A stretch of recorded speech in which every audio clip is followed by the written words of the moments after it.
Alright guys, I'm going to give you a quick tutorial on how to rebrand these Viking PLR packs if you so choose. We're going to start with the PowerPoint slides for the videos. So the videos, we've been very careful to make sure that there's no branding or no mention of Viking in the audio. So you can actually continue to use the audio track if you prefer, and simply remove the visual Viking branding. The easiest way to do that is going to be to come to each image. There's 3 Viking images in each slide presentation, and what you'll do is you'll right click, you'll come over here to change picture, choose from a file, and I'll just grab a random image here. Easy as that. You would do the same thing here and here, and if you did want to change the voiceover, all you'd have to do is you would actually have to delete this sound file here. You'd have to insert a new one, which would be here, audio on my PC, and you can grab any audio file that you choose. Once you do grab an audio file, you're going to want to set it to play in background, and all of these settings will default to their appropriate settings with the exception of one. You'll want to uncheck loop until stopped. Okay. Now, since there will be a difference between our audio and your audio in terms of the timing of the various bullet points and everything, you're going to want to rehearse timings if you change the audio. Same thing goes for if you add bullets or any other content to the slideshow. So what you'll want to do is come up here to slideshow, and you'll click rehearse timings, and this is basically what you'll do. You'll just click through as though you're going through an entire PowerPoint presentation. I'm on a 4K monitor, that's why the let me go ahead and turn this off.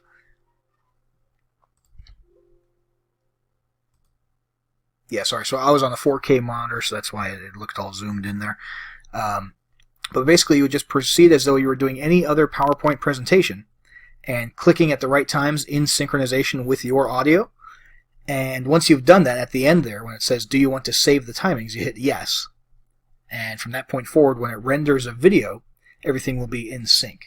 Okay, so we've covered how to change the images, remove all the Viking branding, how to change the audio. The last thing left to do in order to make these into a video would be to come over to File, and you're just going to come to Export, Create Video.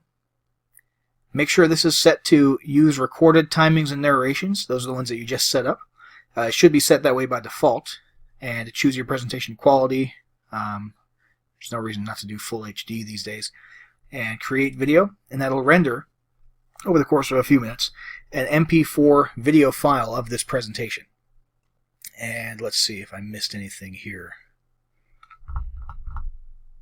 Nope, I think that's about it for the PowerPoint slides. Let's move over to the the Viking bonus creation Word documents. So what I'm about to say applies to the reports as well as to the full ebooks. And really, it's actually very similar to PowerPoint, except for one thing I'll mention at the beginning is this background. It's here for stylistic reasons. It looks kind of cool and slick, but I understand a lot of people might not like that. So what you'll want to do, when you first open the document, everything will look kind of gray and hazy here. And that's because that background image is actually in the header. And it is, as far as Microsoft Word is concerned, it's layered in front of the text. So step 1 is going to be to double-click in the header area. Step 2, click one more time, and you're actually going to select this background image. Okay, you'll see these little dots up here in the corners and on the sides. That's how you can resize this. If you want to keep this background and you just want to get rid of it temporarily while you edit and change things so you can see a little more clearly, that's all you do. You just drag it to the side, and then remember to drag it back over before you finally render or export your document. And if you want to just delete it, that's fine. Just hit delete, and you get rid of that. If you want to switch to a white background, we'll just come over to Design up here, Page Color, change the page color to white, and what you'll see is that Microsoft Word, let me close out of the header mode actually. There we go. Microsoft Word, when you change the background to white, automatically changes the white text to black. Okay? Let's see here. Same rules apply here for changing the picture. Change picture from file. You can choose any picture that you'd like.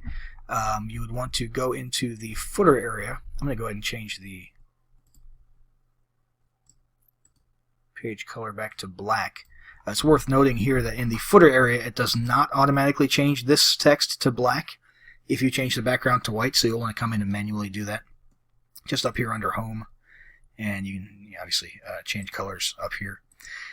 And you're going to want to come in here, obviously remove the Viking branding from this, replace this image, and look for any other references. There shouldn't be any other references to Viking branding with the exception of down here inside of the reports where it actually recommends that your customers or your leads grab the ebook inside of each of the reports. But you can always just do Control F and look for the word Viking, see if there's any other Viking branding that we missed. We made sure not to include any in the actual body of the document in the case of the ebooks. And that is about it for the Word documents, guys. I just want to reiterate, when you distribute this to your audience, it needs to be in PDF format. So you're going to come up here to File, and you're going to save as Adobe PDF. Simple as that. Same thing goes for the PowerPoints. You can only distribute the video files once you export it as an MP4. You cannot distribute the actual presentation slides themselves. Again, unless you upgraded and got the master transferable PLR rights, in which case you can sell PLR rights to these. But if you just got the standard package of our Viking PLR bundles, and you're just distributing these to end users under your own PLR rights, make sure that when you distribute, you're only dealing with PDFs and video files, not with any Word documents or PowerPoint slides. That's about it for the tutorial. Guys, if there's any information here that I didn't cover or that you don't understand about rebranding, feel free to send us a support ticket, and if necessary, we'll go ahead and update this tutorial and re-upload it to the members area. All right, thanks, guys.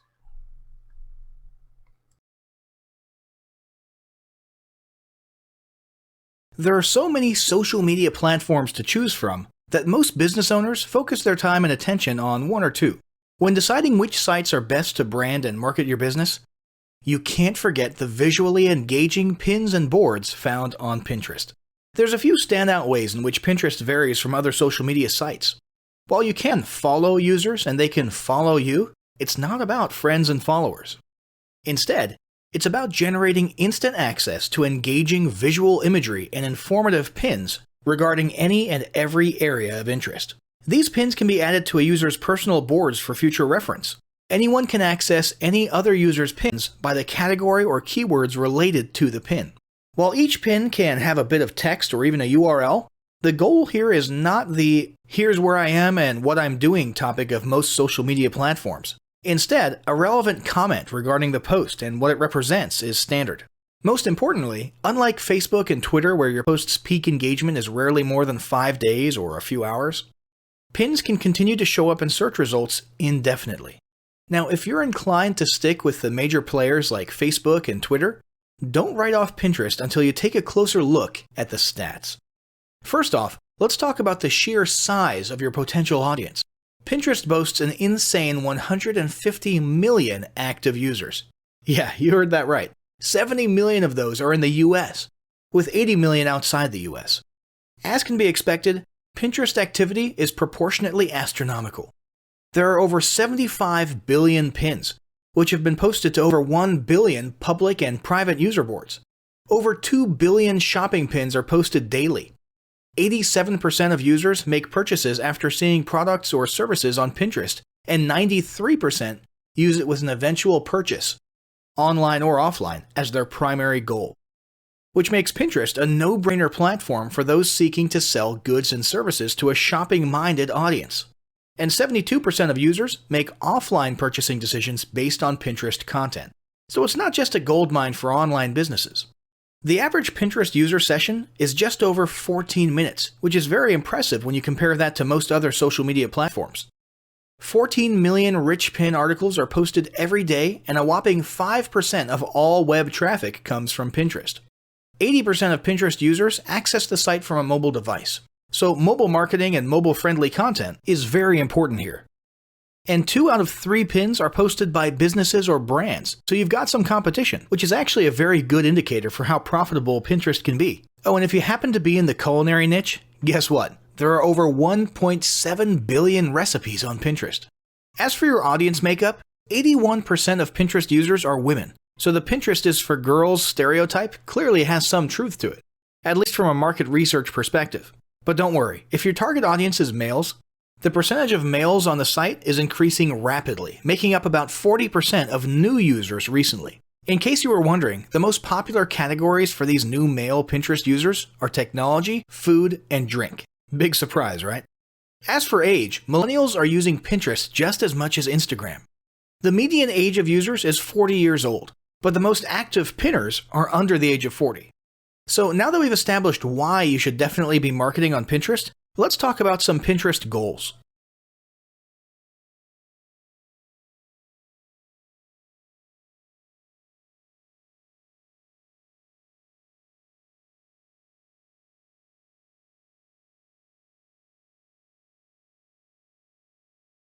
Establishing marketing goals is critical to the success of your Pinterest marketing. Countless entrepreneurs and businesses have set up a Pinterest presence, made a few posts, and then let it sit untouched for months or even years.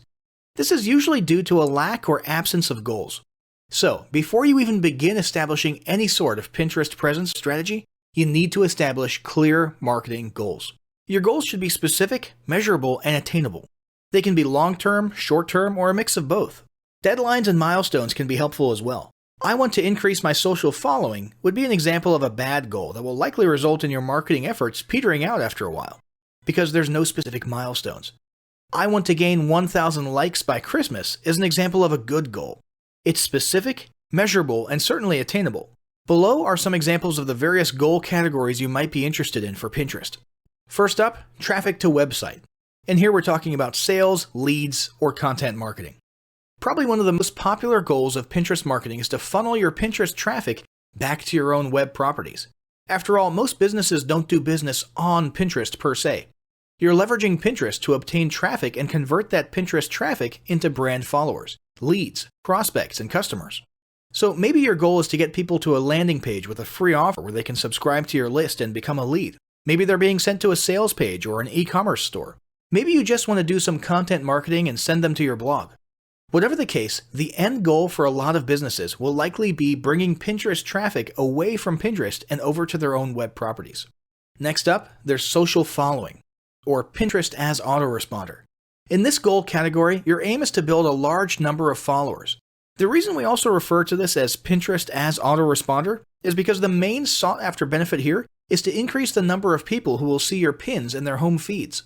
In this sense, your Pinterest posts become similar to sending out email broadcasts via your autoresponder. If you grow a large enough community, this can be very beneficial and turn into a huge source of free organic traffic for your business.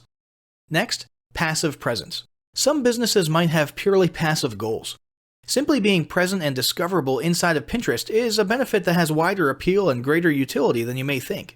In many cases, a company's Pinterest presence might supersede or even totally replace what was once the role of a blog. Your business's name, logo, a short intro statement, and a link to your website can be found on your Pinterest profile. And depending on your audience, that might be where people are most likely to seek you out rather than your website.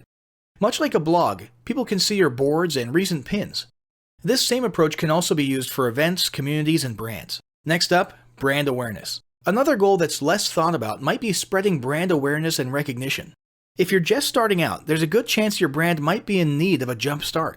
If nobody's ever heard of you, a great way to increase recognition is to simply pin and share unique, helpful, or entertaining content and get your name, logo, and overall brand identity in front of as many people as possible, as many times as possible. If this is your goal, you want to avoid being salesy in the beginning. Ensure you're focused almost entirely on posting helpful, relevant, or entertaining content. Next, there's expanding existing audiences. If you've already got an audience, your goal might be to make it bigger. This can be done via several social marketing methods. Pinning or repinning viral content, either curated or created by yourself, can lead to a huge increase in your Pinterest audience. Although creating your own viral content can be great, if you don't have time or the means to do so, you can simply leverage existing content that's already proven itself to be viral by curating or resharing it with your own comments or angle added to it. Also, a few humorous images and memes can't hurt either. Other ways to expand existing audiences can include contests, sweepstakes, and gamification. Assuming your offers and prizes are compelling enough, incentivized sharing can be very effective. Just ensure your methods are permitted by Pinterest's terms of service. After that, there's enhancing or repairing PR. This is a goal that any business can engage in. Non-sales related PR campaigns can include pinning photos or videos that foster positive value and goodwill, or even involvement in noble causes or social movements. On that last one though, be careful not to alienate half your prospects if the movement is too political or ideological. Did your business recently donate to a charity, or build a school in a third world country? Serve food at a local pantry? These are all things to pin about. These don't necessarily need to be about things that your business participated in. They can be content about general things like a heartwarming video about helping the poor or caring for the elderly.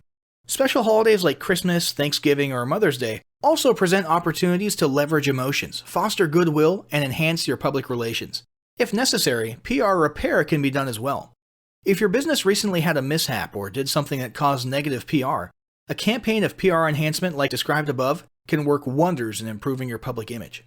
Last but not least, there's market research. This is a hugely beneficial goal of Pinterest marketing. If you're just starting your business or going down a new path, Pinterest can be an excellent place to learn more about your audience and your market. This can be done in a structured way by pinning to things like surveys and questionnaires, or in a less structured way by simply engaging with your audience, commenting, asking questions, and so on. Also, lurking or conversing in Pinterest boards related to your industry can teach you a ton about what your customers want and who they are. Beyond that, you can monitor your competitors' profiles and boards to see what their customers like and what they're complaining about, so you can adjust your business accordingly. Creating your own board and engaging within it is another great way to get a constant stream of market and audience data flowing into your business. Ultimately, your goal should be to come up with one or two ideal customer avatars that you can then base your marketing and product development on. All the goals you've learned about in this section require some sort of presence on Pinterest. So, let's discuss how to start building that presence.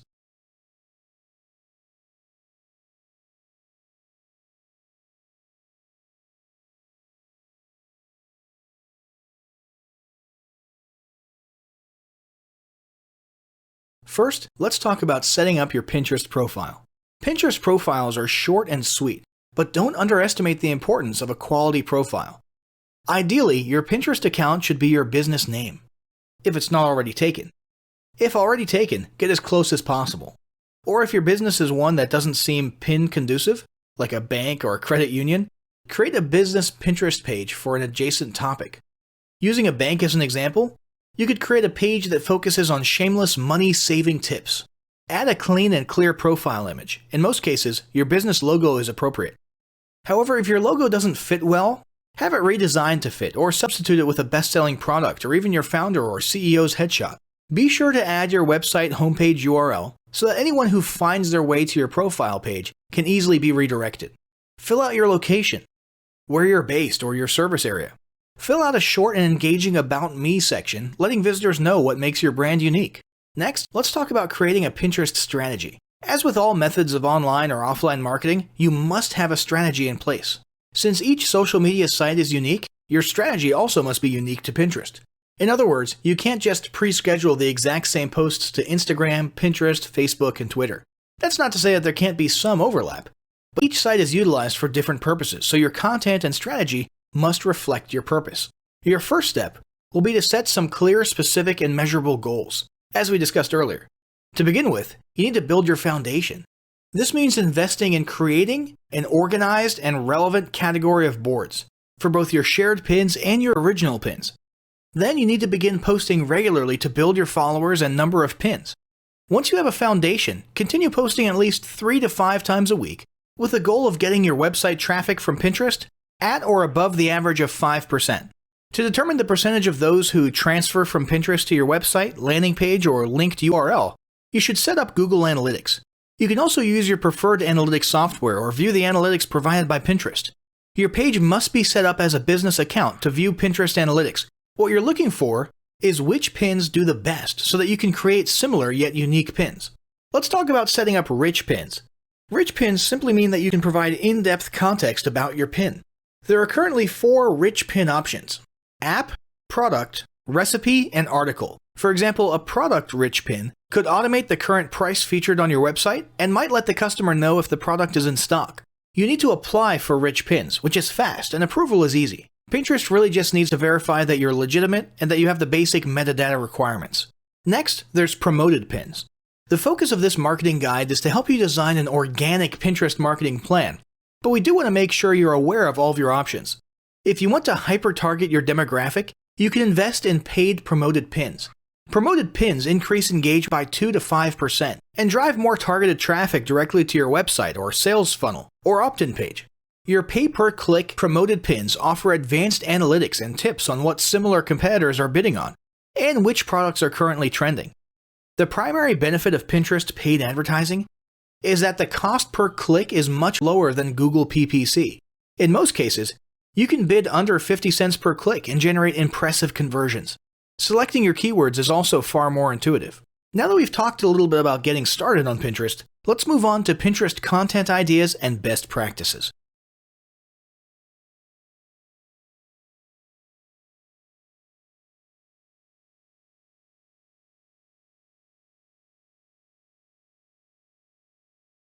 Currently, the most popular categories on Pinterest are fashion, home and garden, food and beverage, and beauty. These are just general categories which could easily be used on Pinterest to generate traffic for a limitless number of products and services. In most cases, this is a good fit for business-to-consumer advertising or B2C.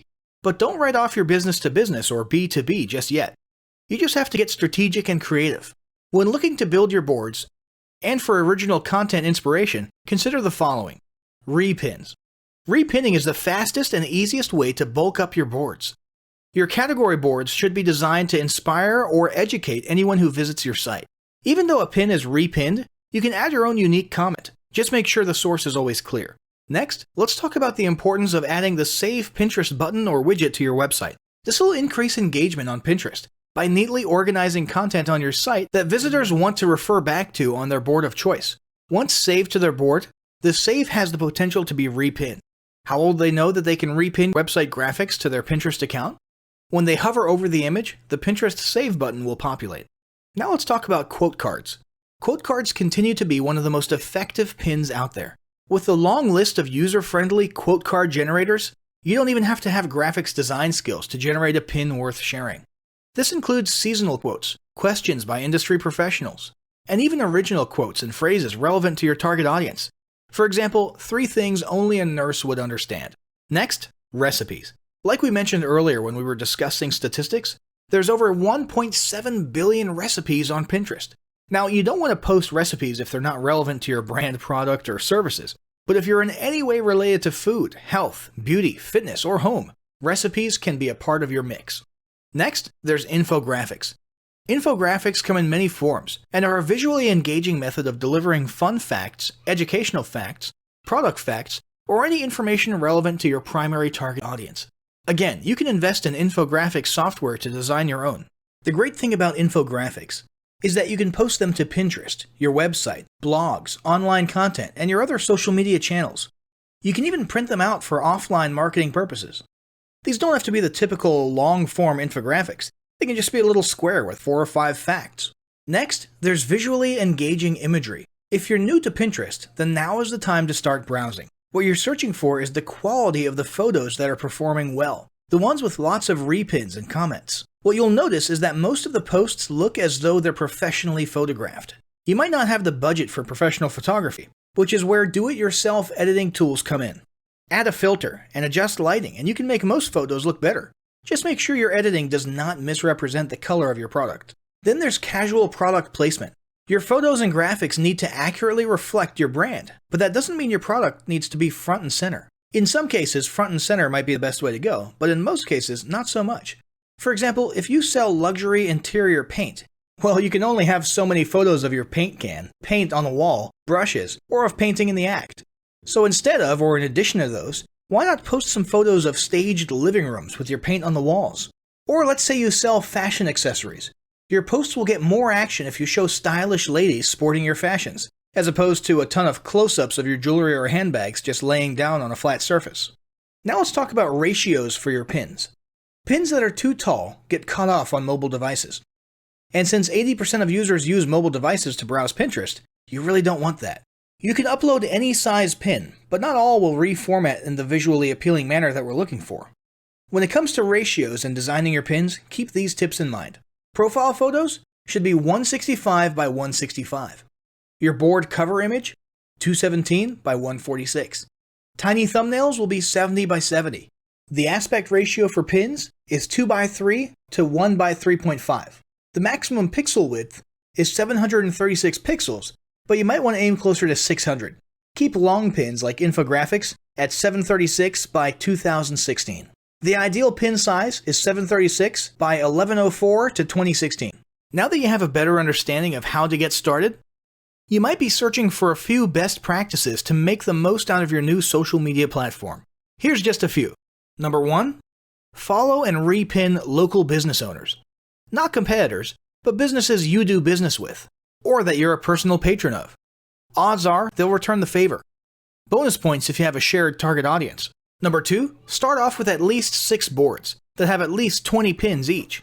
Set a goal to repin at least 5 per week to each board, and at least 3 original pins. Aim for no less than 10 boards total. Number 3. Keep an eye on your competitors to see what they're doing and what works. The goal is not to copy, but gain inspiration. This includes businesses in the same industry, but in other service areas, even in other countries. Number 4. Find ways to link back to Pinterest. Install the Pinterest Save widget to your website. Add your Pinterest URL to your monthly newsletter. Include it in your email signature, or offer promo codes which can only be found by visiting Pinterest. Number 5. While your clients can't pin to your board, you can create offline and online incentives where the winner will be featured on your social media. For example, you could provide a prize, including a celebratory pin on Pinterest, as an incentive to the 50th customer who posts creative use of product on social media. Number 6. Make a short list of restaurants, businesses, and brands who excel on Pinterest. Regardless of their industry, they have at least a few methods you can test. If you're not sure where to begin, simply type top pins or top add your industry pins into the Pinterest search bar to see what populates. Number 7, don't utilize Pinterest to spam your followers, but feel free to send direct messages to those who leave comments. Pinterest success will not occur overnight, but with steady activity and engagement, your organic marketing will begin to drive quality leads to your business, website, and sales funnels. Now, as great as all of this info is, it's not going to be of any use to you or your business if you don't apply what you've learned. So, roll up your sleeves and get ready to execute the steps in the following battle plan. Step 1. Spend an hour brainstorming your Pinterest marketing goals. Step 2. Think about what kind of boards and pins are most useful for your business or niche and develop a content plan. Step 3. Take 15 minutes to create and optimize a Pinterest account and at least 6 boards in accordance with what you learned in this guide. Step 4. Start filling your boards with pins, at least 5 each for starters, and begin implementing the best practices we discussed earlier.